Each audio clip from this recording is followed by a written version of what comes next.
Okay, friends, I just want to tell you the swing containment hierarchy.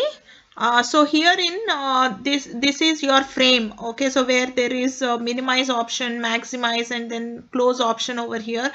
So this entire thing, okay, so the window kind of thing is nothing but your J frame.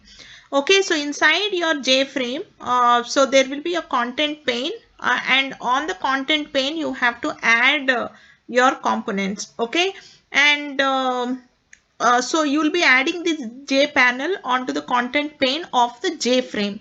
So you can see that containment hierarchy. Okay, so J frame will be having a content pane. You needn't worry about this content pane.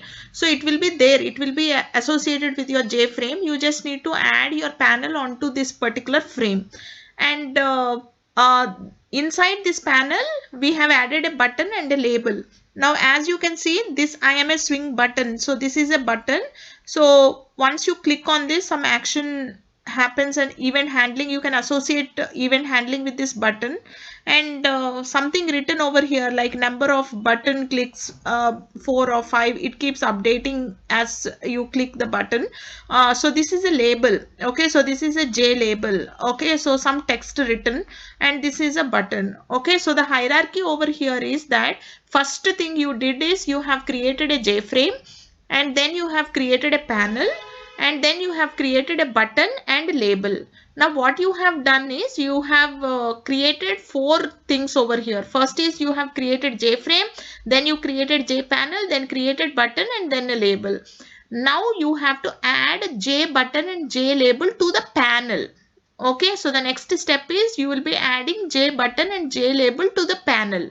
Now add the panel to the J frame. That's it. Okay, not only adding button and labels, you can add whatever components that you want according to your requirement onto the panels, and you can have 2 or 3 panels also added to the J frame. Okay, so this is a simple containment hierarchy for this swing application.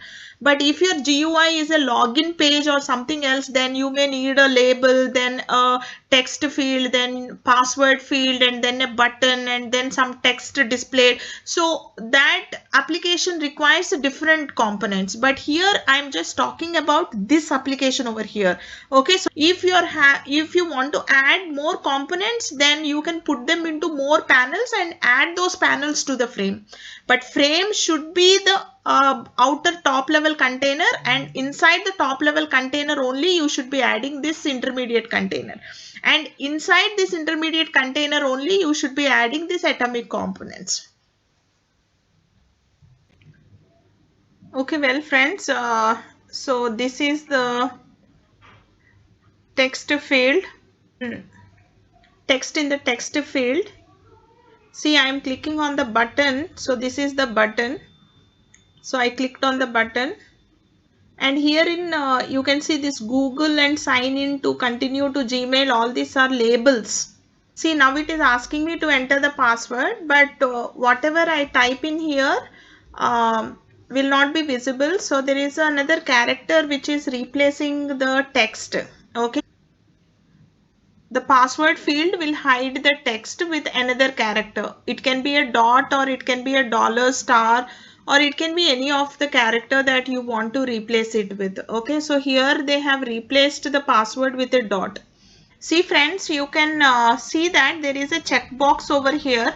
So once you click on this checkbox, whatever password you are typing, okay, so will be shown. Okay, so the original text will be shown. For example, I have typed the password, but since we are not asking it to show, it's not showing us. But once I click on this, is called as checkbox. Okay, so I have clicked on this checkbox. As I clicked on the checkbox, it is showing the password. So the password is SVECW. So it will be like this. Okay, so this is a GUI application. So you can see this is a graphical user application wherein there are some swing controls, and by using the controls you are able to actually use the application.